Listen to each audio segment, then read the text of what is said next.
A mí me gusta mucho este último tuit de Jesús Seade, creo que es preciso. Vimos de cerca el precipicio. Es que vimos de cerca el precipicio. Sí. ¿Qué es lo que pasó? Y lo venimos hablando, lo venimos construyendo tú y yo en este programa durante los últimos días. Que no era un tema arancelario, no había nada que discutir en materia arancelaria. No había nada, no había un solo tema, sobre la mesa no había un solo tema arancelario. Ni comercial. Ni comercial. No era el tema de los Estados Unidos. No. Era, México, no me estás haciendo caso. Sí. Me has ignorado reiteradamente en materia de migración ilegal por tu territorio. Mi preocupación de que los flujos de migración se han incrementado dramáticamente y no me estás haciendo caso. Y que incluso que la llegada del gobierno de López Obrador y los primeros mensajes que han venido cambiando, ¿eh? ¿Te acuerdas cuando la secretaria de Gobernación, Olga Sánchez Cordero, decía, vamos a hacer un país santuario para los migrantes?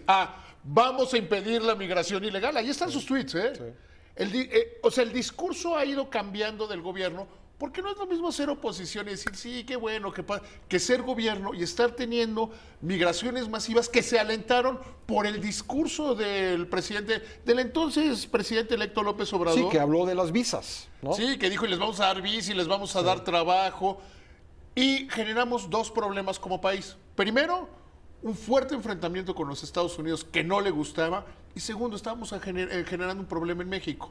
Muchos de los centro y sudamericanos no necesitan llegar a Estados Unidos para estar sustancialmente mejor que en sus países.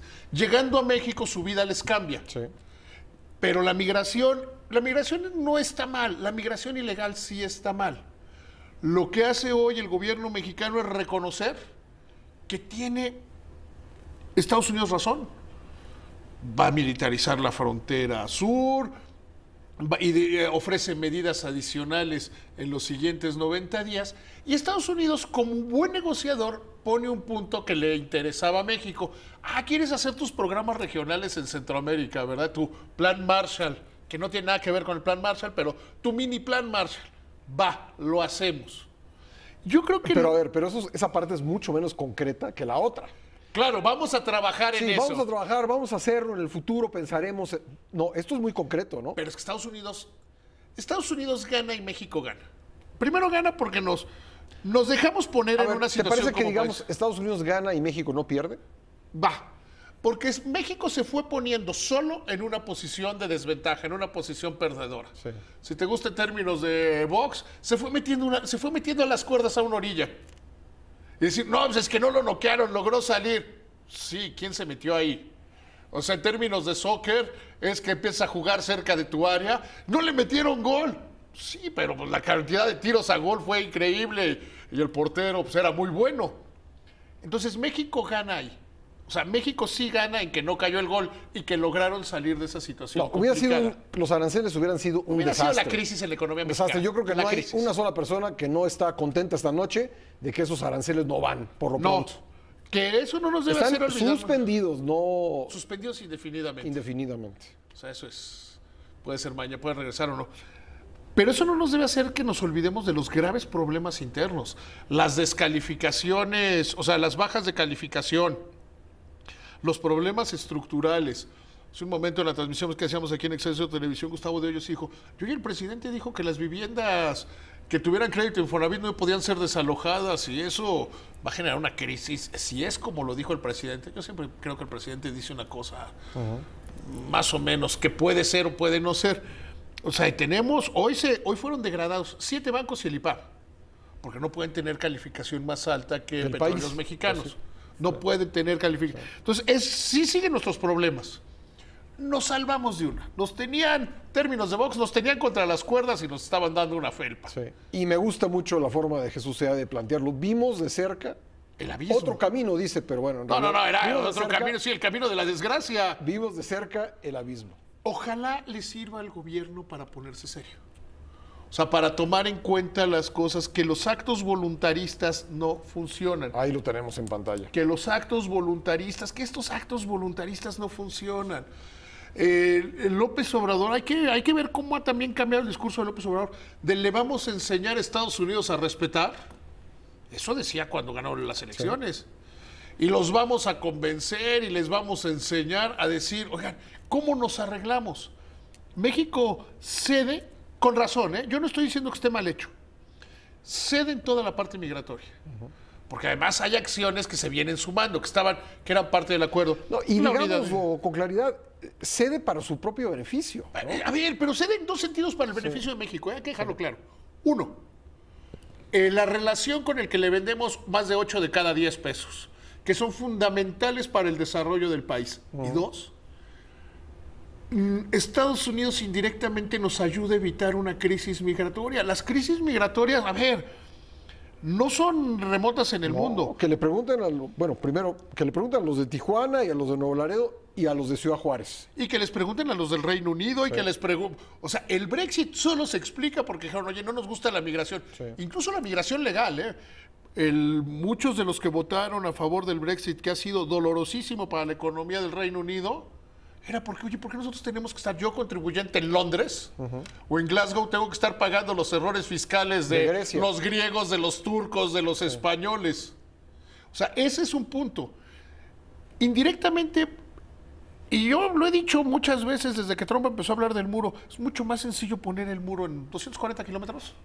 O sea, es más fácil hacer un muro de 240 kilómetros si vas a hacer un muro, que es básicamente nuestra frontera sur, que estar diciendo, no, es que entran, pero no entran. México no ganaba nada con eso. Sí. Ganaba ser el líder, el moral de Centroamérica, a cambio de poner a los mexicanos en una condición de pobreza y de daño. Nos ubicamos en Norteamérica, ¿no?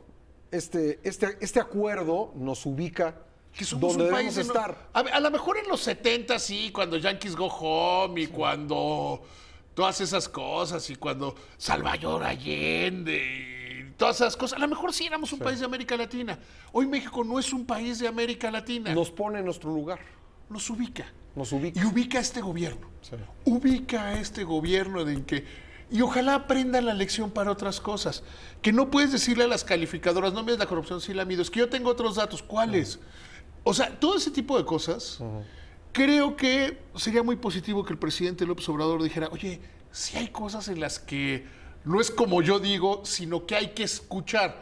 Hay que escuchar a los mercados. Hay que escuchar a las cosas. El presidente decía, no, hombre, hay muchos que quieren refinanciar a Pemex. Sí, hasta yo refinanciaría a Pemex. Todo depende a qué costo.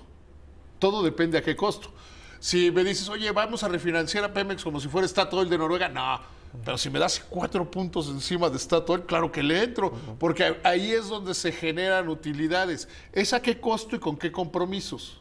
Entonces yo sí creo que nos salimos de las cuerdas, pero tampoco es lo máximo. A ver, tuvo que escuchar esta vez el gobierno, escuchará también el llamado, así como escuchó el llamado de Trump, ¿escuchará el llamado de las calificadoras? Debe escuchar, lo razonable sería que escuchara que escuchara el llamado de la iniciativa privada que le está diciendo, oye, necesitamos acciones en contra del ciclo económico. Que gente como Poncho Romo o como el propio presidente entiendan que no es vamos a crecer al 4%. ¿Por qué? Porque es un acto de fe. Es un gobierno, no es la luz del mundo. Es un gobierno. No, aquí actos de fe no van. Entonces, empezar a escuchar y decir, a lo mejor los otros sí tienen razón. Y no se destruye el país. Porque hay algo muy importante. Se generó una gran unidad nacional. Si tú ves las encuestas de aprobación del presidente en esta última semana, una crisis de 9 días, en esta última semana aumentó la popularidad del presidente, básicamente por un sentimiento antigringo, que sentimos todos los mexicanos que era algo que nos afectaba en común. Si tú ves cómo la iniciativa privada se forma atrás del presidente, algunos la aprovecharon para ver si ya los perdonaba, ¿no? Y me refiero particularmente al Consejo Mexicano de Negocios. Así como, señor presidente, yo la carta de Bayeres, digo, es una carta inusual, digamos. No así la de Slim, porque Slim sí es muy dado a hacer ese tipo de comunicaciones. Entonces, sí hubo una unión, un reconocimiento de que México es más importante. Ojalá López Obrador y su gobierno entiendan que cuando los oyes la gente se une, que es mucho más fácil llegar a acuerdos.